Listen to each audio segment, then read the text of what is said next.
Hello, everyone. Thank you so much for joining me. This is Dr. Carmen Bryant. This is Overcoming Narcissist Abuse. Thank you so much. Please forgive me. I know on podcast you can't see me, so welcome all my podcast listeners. And on YouTube, forgive me. I don't mean to look down into the camera. I didn't have a stand high enough. But I thank you guys so much for being here. Thank you for all your support, too. Thank you guys for listening, all the comments. Even thank you so much to Miss Jen, I think from Utah, for offering your help. Got to see what you can offer so I can see where I can get some help. You are right. I do need help. It depends on like what area you're talking about, what area I'm talking about. But of course, you guys know that this is not my primary job. So a lot of coaches, this is their primary employment, their primary career. So they focus a lot of their attention into what they're doing. I do plan, or I do want to transition to full-time coaching and teaching. I love teaching. I love educating people about this. But for right now, I do what I do. So I do it part-time, but I love what I do, and I love talking to all of you because you guys, it brings me pleasure to see people recover. It brings me pleasure when you guys share, your triumphs and things that you've accomplished, even by listening to the videos. And I tell you guys all the time that when you have been through something like this, don't think that it's in vain, because you don't know, your experience will help someone else come through what they've come through. You don't know. I have hundreds of videos on YouTube. I don't recall everything that I've said in all the videos, but you guys remember certain details, and those certain details apply to your situation at that time. And those certain details and something that I may have said, you guys remind me, and I'm like, I don't know what I said. I don't recall, but something that I said has helped you, and I'm so grateful that it did. And I tell you guys all the time, I'm grateful that something that I've said helped you guys. It's a blessing to me. So today I wanted to focus on, I don't know yet what I want the title to be. So by the time you guys see it, there's going to be a title on it. But I really wanted to focus on the momentum of your recovery. And so, a lot of you guys understand that going no contact means going no contact. Now, some of you are not able to go 100% no contact because of the fact that you have children and you share, parenting back and forth, visitations and parenting. First of all, do know it doesn't last forever. And the kids do become adults, and they have to make their own mind up and make their own decision concerning parents and their own experiences. And so parents, don't be so overly fearful, because just like some of you guys were children of narcissistic parents, and you grew up and some of this information you didn't have. But if you had some of this information in your youth, a lot of you would have noticed it earlier. You would have paid attention to what was going on in your household earlier. Some of you guys are fools. You were tricked, but then you got information and you look back at your family and you realize, oh my gosh, my mother, my father, whoever was a narcissist, and this is how I lived. And so everybody has to have their life experiences, And so I know as parents, we want to protect our children. Everybody has their life experiences. Everybody has their life stories that helps. And it really is like basic training. You go to basic training, we all get the same basic training in the Army, but then we branch off to our own individual military occupational specialties, and we learn our skills. We learn our tech jobs, our technological jobs, our tech jobs. We learn what purpose, what role we play in the military. I was a logistician. So I dealt a lot with the commander's money, and dealt with those of you that know logistician and direct support in the military, vehicles and equipment and job orders, work orders, purchasing, making sure you're inventorying and keeping up with the commander's checkbook. You're balancing that checkbook. You're making sure he or she gets his money back, or you're making sure that you're not spending, and you're making sure that you're reporting. So these are the jobs, and I'm just giving you my job, but each one of us, have life experiences and have specific life experiences that play a role in someone's recovery. Everybody may not want to do the same thing that coaches do. A lot of people don't want to film, but you don't know. As a massage therapist, you learn how to help them with tension and stress. As a hairdresser, you make a wounded woman or a man, feel beautiful again, feel handsome again. You turn them around I used to be a hairdresser, I used to be a cosmetologist. And so just to see the faces of people that are so beat down, and then you fix them up and make them pretty, and you turn them around in the camera and they don't recognize what they see in the camera. Some of you hairdressers and makeup artists, you guys know, you turn them around and show them what they look like in the mirror, and they're shocked because they never knew that they actually were handsome or beautiful. Those of you that are nail techs, you make a woman feel, sexy, or a man, make a woman or man feel sexy. You give them an art design, they feel different. Now they're talking with their hands, clicking, they got to show their little hands when they talk, in the camera, so each one of you play a role. Everybody doesn't become a coach. Everybody doesn't become a counselor. Everybody's not going to make videos, but each one of you play a role with your own personal experiences in your recovery. So everything that you went through is not in vain.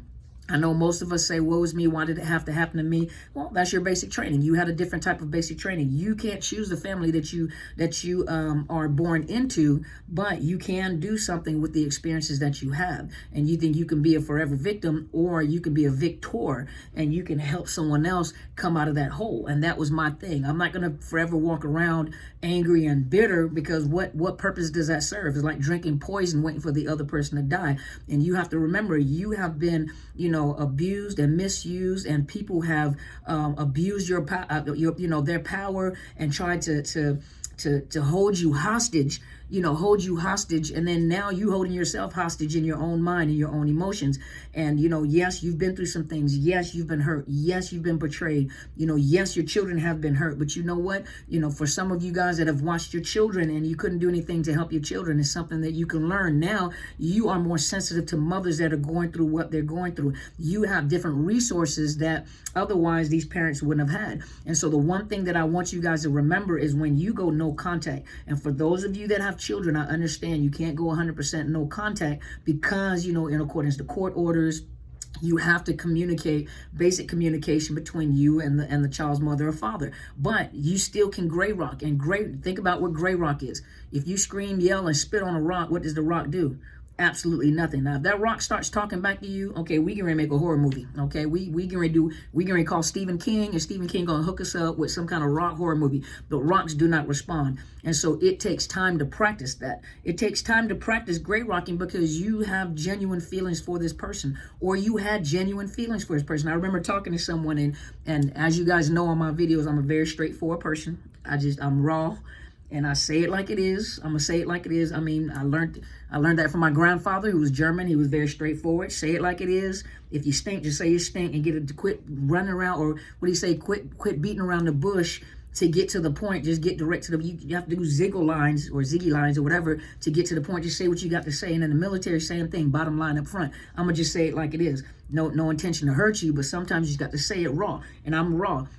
Some of you guys have been in an intimate relationship. They've watched you give birth to children. You've had sexual experiences. Y'all did some nasty stuff that you can't even talk about on video.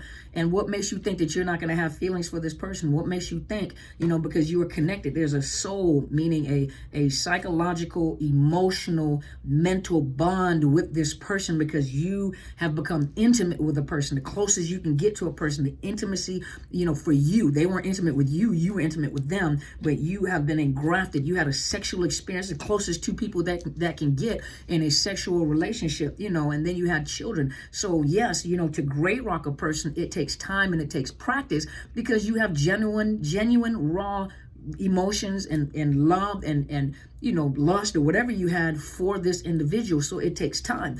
And I want you to start thinking differently, because every time they come around, when you're triggered, when you're hurt, you start crying, you get anxious, that right there is your thermostat, is letting you know where you are. Every time they come around, it's just like test and measurements. Just like in the scientific community, everything is done through test and measurements. Just like in the psychological community, they test, they have test subjects, they test, they write data down, they do surveys, they do whatever to test theories.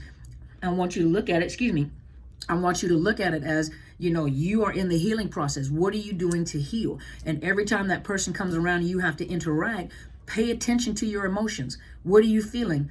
Carmen, I'm feeling anxious. Carmen, I feel angry. Carmen, I realize I'm hurt all over again. That was one of my biggest things, because, at the time, I was a soldier, and I was going to college, and I was getting my doctor's degree, and I'm a doctor, and, and I couldn't, you struggle with that cognitive dissonance.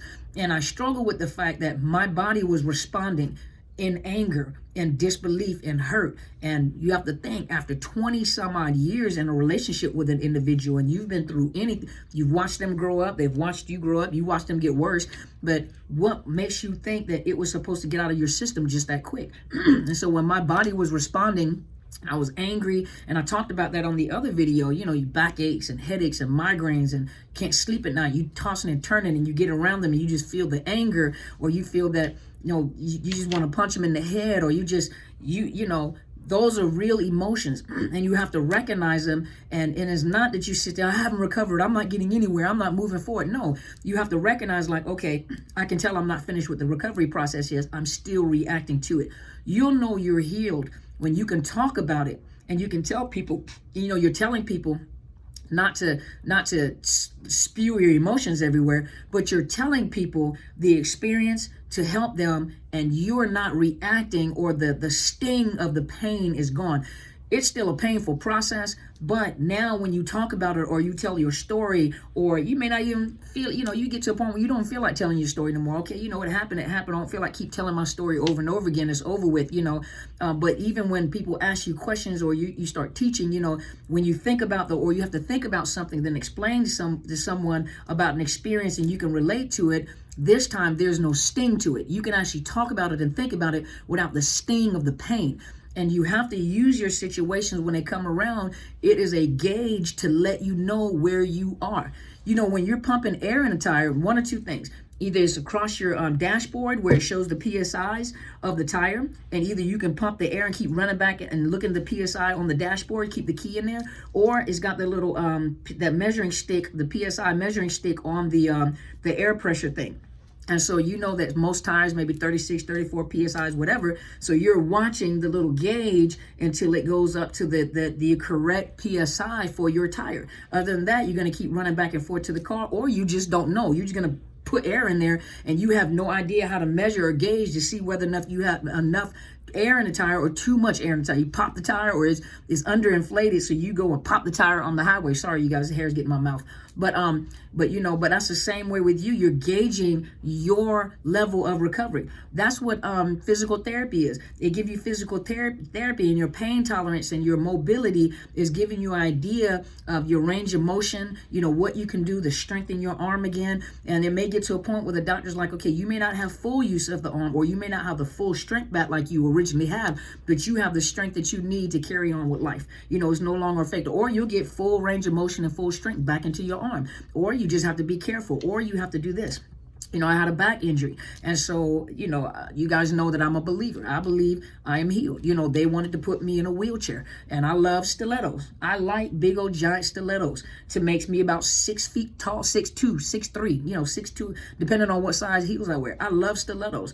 I do. When it comes time for me to stop wearing stilettos, I will. But I do understand that there's sometimes when I'm exhausted, you know, frustrated, angry, you know, anxious, you know, I recognize that because my back starts to flare up. And so I put on flat shoes. I walk around with flat shoes, and, you know, until my back, you know, but I have to address what it is that's causing me to feel that way. And I no longer, you know, put it under the okay, why am I so frustrated? Sometimes I get frustrated, you know, like most therapists, you know, when we really want to help, and we get frustrated because we feel like we're ineffective. So sometimes we have to address ourselves like, man, I feel like I'm ineffective. I wish I could. And just like I think one of the therapists on here said, you know, and forgive me, I don't know whether you're a he or she. I think it was a he, I'm not sure.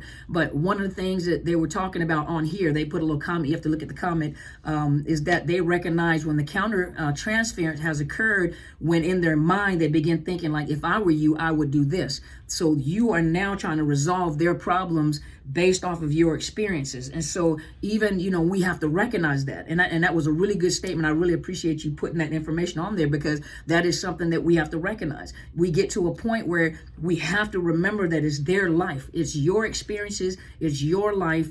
And I did what I did, but I can't do it the way you need to do it. And you don't have my life experience. You may not have the strength that I have to do certain things, or to be confident, or, you know, and that's something you're working on. So we have to recognize that, but don't think for a minute that a counselor doesn't sometimes feel ineffective in what they're doing, or a coach doesn't feel ineffective. Sometimes, you know, because you're dealing with people that are traumatized, it's just, you know, but sometimes, you know, my back will hurt because I'm stressed out for the day. I can't really say I'm stressed out. I usually don't get stressed out during the day. day. Sometimes I do get frustrated because I hate to hear what I'm hearing and they keep repeating the cycle, but I have to remember, you know what? I was in that cycle too. And most people you talk to were in that cycle too. And the benefit of it is if you stay long term and watch them process, it takes a minute for them to process out, and so it takes a while before they have that aha. But then you're that coach that wrestled in the mud with them to keep them focused. You're a coach. I'm a soldier. I was coaching my soldiers. And so it didn't matter what emotions you had at that time. I'm going to keep you focused. I know it hurts. I'm going to keep you focused. And that's just like with physical training. That's almost the same way. In physical training in the military, break those muscles down to rebuild them. It's painful breaking those muscles down, but we're going to rebuild those muscles, and then you're going to be strong, and you're going to realize why we did what we did. Just like with your recovery process. And I'll compare it to the momentum of running. In the military, we used to go on runs. I think on Mondays, we used to do a run. So Mondays, and it's just my experience, some of you guys had different experience. Mondays was run. Tuesdays was, calisthenics or muscle strengthening or whatever it was. Wednesday may have been like we did runs, but we did short runs like sprints and stuff like that to build endurance. Thursday was training. Friday we did a major run before we went into the weekend. So everything was building in the strength. And usually the longest runs were either Mondays and Fridays, especially Fridays because you're going into the weekend, so they try to wear your tail out. But the momentum, when you're running, you have to build up a momentum. Some of you guys are runners, so you know what I'm talking about. Some of you guys are athletes. And you will run, and you have to build up the momentum of the run. And so it may pick up the pace, and eventually you catch that second wind, and all of a sudden you just have this spurt of energy, and you're running. You can't just abruptly stop and turn around and have a conversation, or just stop, put your hands on your hip, and then try to pick up on the pace and the momentum of the group, because now you're starting all over again. You're starting all over again. It may take a longer time for you to catch your second wind, third wind, and it takes you a little while to catch up because now you have to go full speed to catch up with the rest of the formation. And so that's the same way in your recovery process. Every time you break that no contact order, you abruptly stop. And now your momentum, you have lost the momentum. And so now, and I'm not saying you compare yourself to anybody else that's in the recovery process, but you have picked up a certain momentum, and there's a rhythm to your momentum. And in the military, you have walking cadence, left, left, left, right, left. It gives you a rhythm.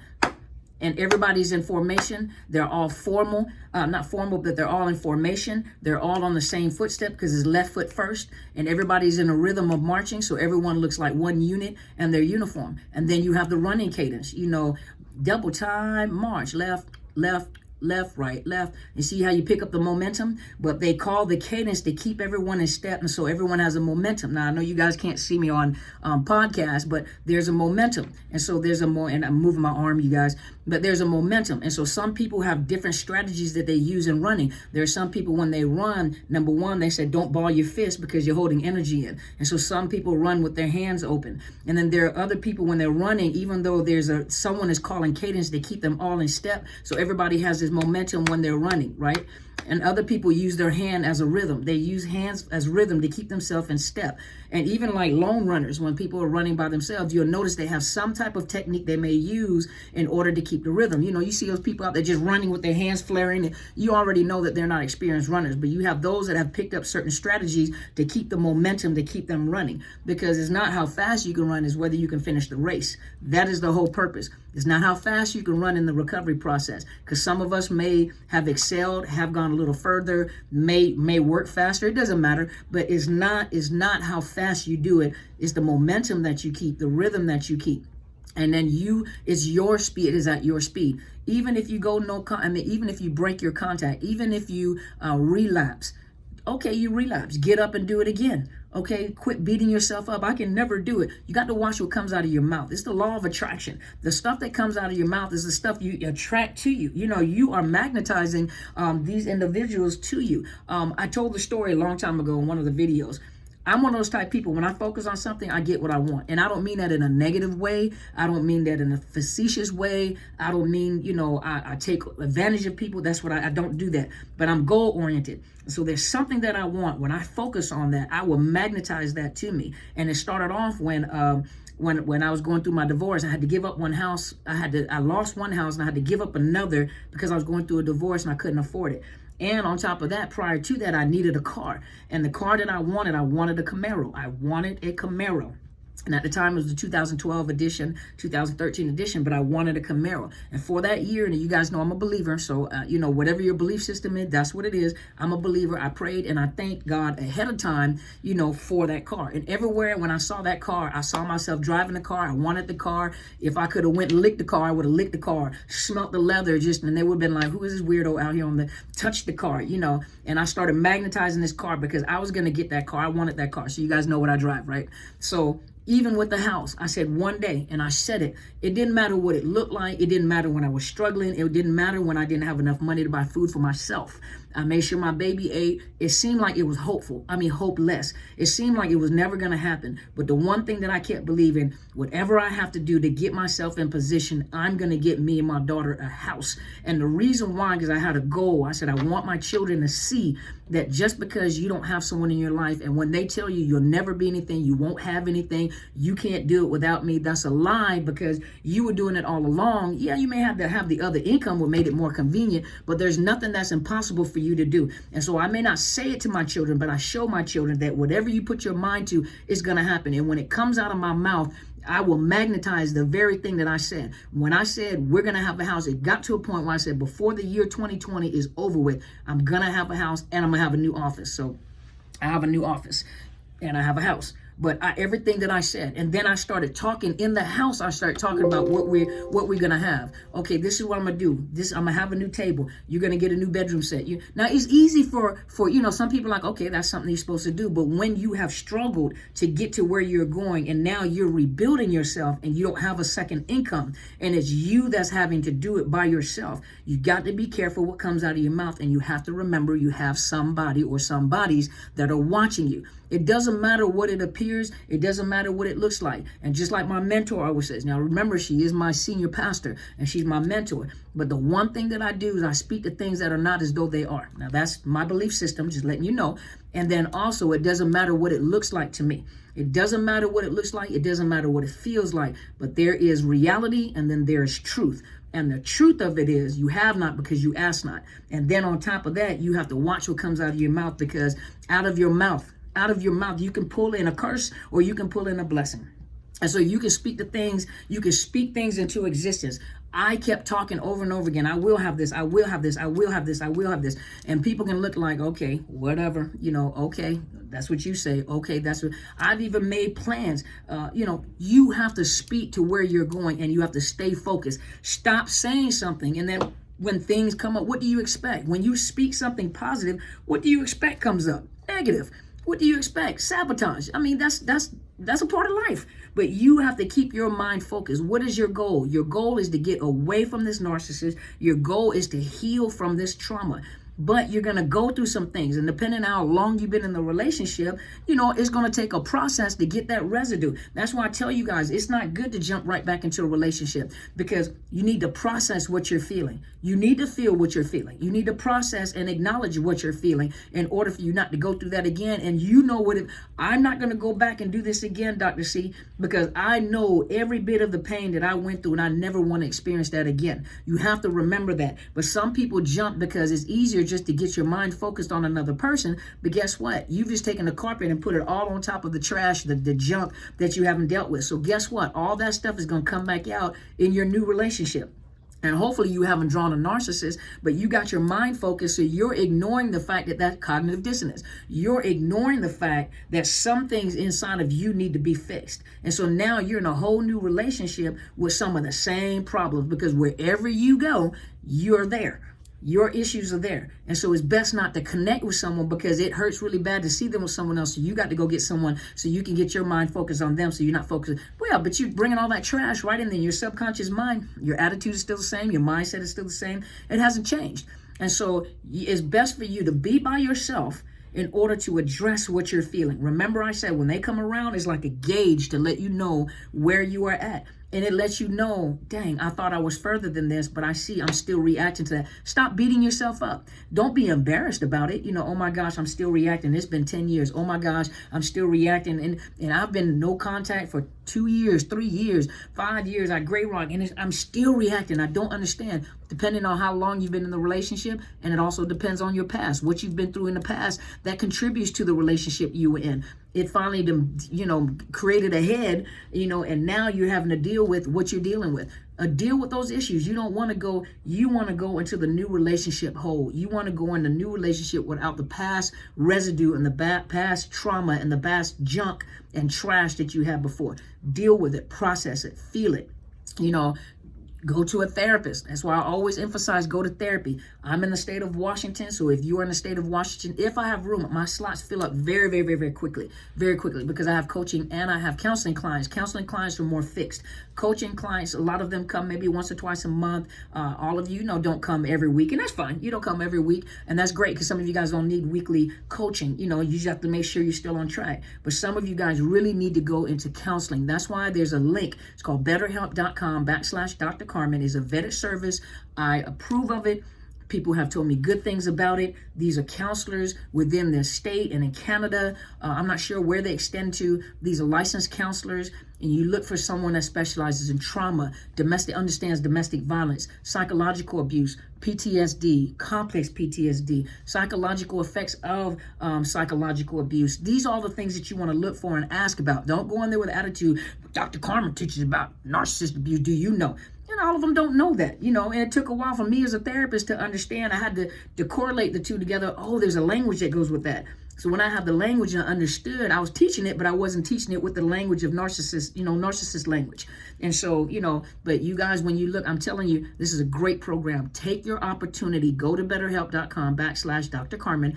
I'm not one of the counselors that is on there at this time, but there are very experienced, knowledgeable counselors. Get you some counseling, even if it's maybe like 3 or 4 weeks, maybe 6 weeks. Some of you guys 6, 8 weeks, 6, 8, 12 weeks, whatever you can do, and then seek coaching. So I can only provide counseling in the state of Washington. I do provide coaching services. So if you're interested in coaching services, thank you so much for all those that have trusted me. I've had some powerful stories, and I'm so grateful that you guys connected with me, because it does my heart good to hear how successful many of you guys have been. And, encourage other people, let them know what your experience was like, going coaching with me. Do not forget and also just look underneath the YouTube link. You'll see my information on there. It's Dr. Carmen Bryant at Outlook.com, and I'll provide you with my service fees.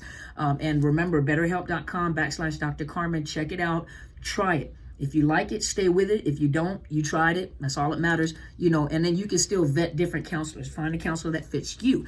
Every shoe does not fit your foot. Every shoe is not the same size. So you have to find a counselor that fits you. And just let them know, okay, this counselor didn't work too well for me. I need to try a different one until you find one that fits you. Every counselor, one size does not fit all. I promise you, one size does not fit all. And they try, they want to learn, but some of us don't know. Like, for example, a lot of times I do have people contact me when it comes to my family in the LGBTQ community. And I let them know, I can do individual counseling because there's individual problems. But when it comes like the relationship part, I'm not experiencing that. And so, to make sure that they get the best care that they can get, I will refer them out and make phone calls for them, those counselors that are within the LGBTQ plus community. And I make sure that I connect them with someone. And I ask, can I trust you with sending these individual people that have been with me to you, and make sure that they're taken care of, because there's a lot of things I don't understand, within the community. I learn from you, but there's a lot of things I don't understand. And so we have to know what our limitations are, but narcissist abuse is narcissist abuse. So don't think just because it doesn't matter what color you are, what race, what sexual orientation, what gender, it doesn't matter. Narcissist abuse is narcissist abuse. And when you look at the females, you look at the males, they operate the same. They're different individuals. They are unique, different individuals, but their method of operation, or their MO, is basically the same. And everyone across the board can say that. I got people in Brazil, Canada, Japan. I got people in where else? The UK, Australia, United States, and all of you have almost the exact same story. Whether you're in the LGBTQ community, the heterosexual community, doesn't matter. Green, blue, Christian, non-Christian, Muslim, whatever, Hindu, whatever. We all have the exact same story. That's the commonality of us on this channel. We all have almost the exact same experience with different individuals, different cultures. You see what I mean? So don't try to divide, don't divide, take the information and apply it. So thank you guys so much for tuning in. Please check out my mentor's YouTube channel. It is Helen Sadler, Destiny Helper. Make sure you subscribe to her channel. Subscribe to mine, Dr. Carmen Bryant, Overcoming Narcissist Abuse. My big sister, she has a Periscope. Periscope is called Kathy Gibson. Please go to her. My Life is Intentional. Awesome teacher, well-rounded. Look who her mother is. Look who our mother is. We have to be well-rounded. But check us out, and there's the whole person concept. If you're not a believer, take the principles out of it, because her and Apostle Sadler did several videos previously about healing, rejection, abandonment, abuse, healing. And it's very, very powerful. And if you listen to us, she also has a book. It's called Destiny Man, The Qualities to Look For. Kathy Gibson. Look for it under Amazon. Powerful short read, brief read. As soon as I got it, I read it while I was sitting and watching my daughter try on some clothes. Awesome and very powerful for men and women alike. But you have quality, and there's a man or a woman out there that has quality that is for you. But you're gonna have to wait, because it'll come in the right season. You wait and stop hunting. Let those men be hunters. Some of y'all women are too aggressive. Y'all cougars out there trying to chase down a deer. Let that lion come search for you. Don't don't emasculate them. And if that's you, you do you, boo boo. You do you. I'm a lady. I don't hunt. Well, we don't want to say that either there. Yeah, well, I don't hunt. I like to be hunted, but not by the narcissist, not the predator. We don't want to be hunted by a predator. So you got to make sure you have the right pull in you. If you're hurt, bruised, and bleeding, and your heart bleeding everywhere, you attract the wrong predator, vultures and hyenas. That's not what you want to pull into your court. You want people of quality, because you are a person of quality. You have quality. You have to have a self-esteem about yourself. You are worth it. You are more than enough. You remember that, and stop comparing yourself to other people. There are beautiful, handsome people out there, but you're unique all by yourself. You're beautiful all by yourself. You don't have to compare yourself to someone else. Even if that narcissist has left you and that person is beautiful, you give credit where it's due. If they're beautiful, you got it going on too. And so if they're looking good, they got good taste, honey, because look at me. And that's not being arrogant. I'm just saying, you got some good taste. Now, you pretty, girl. You pretty. You got some good taste, good taste. Look at me. Look at you. Now look back at you. Now look back at me. Good taste, right? Give them credit where it's due, and live your life. Be happy. Be joyful. Thank you guys once again. My book is Unmasking the Illusion of Perfection. You'll find it underneath my link. Amazon, Barnes & Noble. Those of you out of country, go to Westbow Press. All the information is right under my YouTube video, Westbow Press, and they will send it overseas. Once again, thank you so much for tuning in. You guys have a beautiful day, and go be great.